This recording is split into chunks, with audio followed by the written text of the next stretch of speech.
Today you are going to learn how to use GPT Image 2 to create amazing AI thumbnails. In a few minutes, with less than $1 of cost overall, if you got a subscription, you just use your GPT subscription. There is nothing even remotely close to the tutorial you're going to see today. So GPT Image 2 has killed thumbnail designers. This is just the truth. Thumbnail designers, especially for people that don't have a lot of money, they have small channels, are completely dead. Only the big guys still need thumbnail designers to get these, zero point 0.1, zero point 0.2 CTR over everybody else. But in all honesty, in the next few weeks, in the next few months, with new image models, they're going to probably be out of job as well. So thumbnail design now has moved at machine speed. It's no longer upper capped by people. So first of all, we need the prompt, and the prompt doesn't even have to be very detailed. It could be very narrow. I will show you exact examples.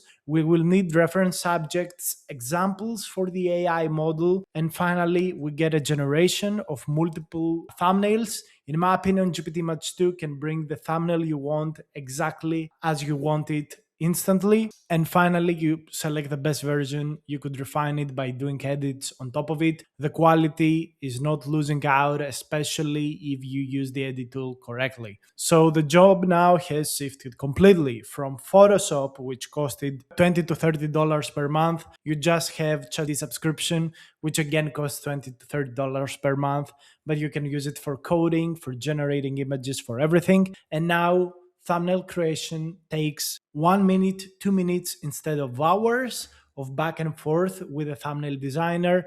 And it also saves you 20, 30, even $100 per thumbnail for the bigger channels. So here I got a prompt that AI created for us. We're going to test it out live today. And also what essentially happened is that speed has changed everything. 10x faster ideation, loads of variants per concept, and the whole production is done so fast, so cheaper, like it's benefiting you everywhere. So let me show you one example of an amazing thumbnail AI was able to create for me. I gave it my face. I gave it this image of a video I created for GTA San Andreas Animated in Paris, and I told it I want text, I want a laptop with a thumbnail, I want me in the suit of Iron Man, and boom, look at this example, look at this result. This would cost me $50 to $100 for a thumbnail designer, and it would take the thumbnail designer around a day to deliver it back, go back and forth with me with revisions. And here are other thumbnails that are auto generated by it. You can see my face is shifting over different generations, but you see there is consistency. The colors are good. Everything is crispy clear. And all of this was done in seconds. Look at these guys. It's essentially a beautiful thumbnail of my Roblox tutorials. And there are so many other thumbnails that I could show you. Like I could play them so fast for you to watch out. Like all of these are so good, at least in my opinion. You seem like, you like them because you click on them. So yeah, let me show you the exact process I use. For example, I found this thumbnail online, just took a screenshot, and I also used two of my characters for the previous video I made for Roblox, and I give it a prompt, make a thumbnail like the first image so it understands which image is first, which image comes later. But I use my face. It has my face already from previous prompts. And I tell it then to use the other two faces, left and right, keep the text on the background, and make the aspect ratio like that. So boom, look at the example, look at the result. And here, for example, is another thumbnail I recently created. All of these thumbnails are pretty basic. And literally, after initiating the conversation, the only thing I'm asking it is like, okay, this is the topic. Just generate something for the topic using all of the things you have on the conversation. Like it's so simple. I don't even care. I just tell it, take the title and generate the image, generate the thumbnail. Look at this. It just takes a single prompt. So what I'm going to do right now is I'm going to take this prompt over here and boom, create a YouTube thumbnail. Okay, surprised.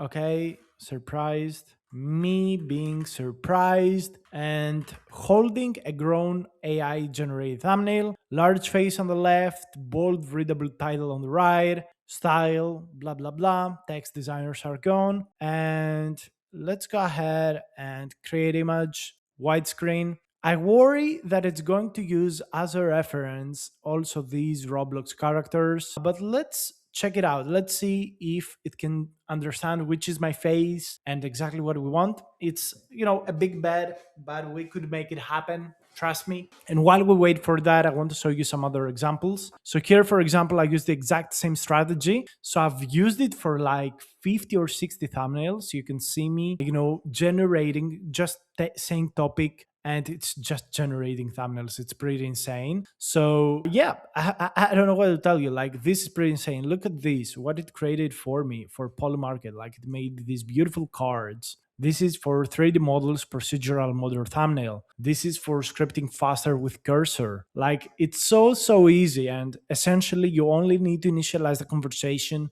with your face and, just begin with the first thumbnail. It's really as simple as that. And then you only change the topic. If your face changes a lot, or if you want a specific subject, you can open up a new chat, give it all of the material again from scratch. But for me, it seems to work from each chat, especially when I find, a style that I really like. So for example, I really like this style, which began somewhere around here. So I went ahead and reused this chat interface because it already knew my face. It already had all of the information needed. And look at this. So designers are gone. And this is me being shocked, holding an AI generated thumbnail, and boom, look at this. So let's say that I want to edit it. So what I'm going to do is I'm going to find the thumbnail that I potentially like even more. So this is for titles. We don't care about that. So let's say that we like, I don't know, which thumbnail do I like? Okay,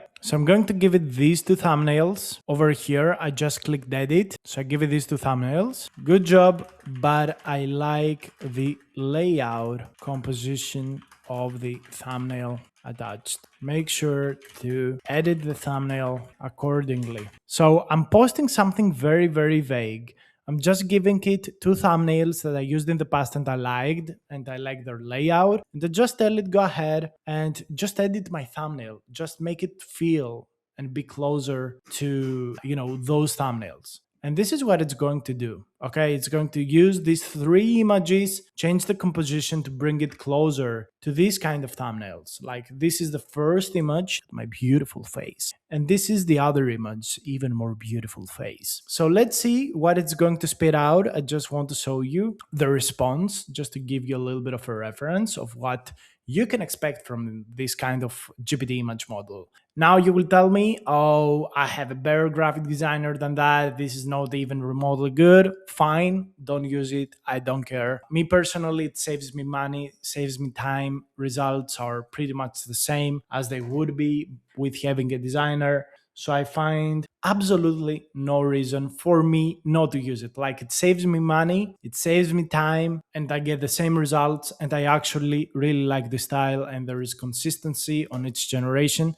So for me, it's just a positive. You can generate about, I don't know, 5 to 10 thumbnails every single day of very high quality. And of course, when I say thumbnail designers are, are killed, or that GPT Image 2 killed thumbnail designers, I mean, like, designers that would spend hours to, get a big part of money. What the fuck is this? ChatGPT Image is insane. Ooh, okay.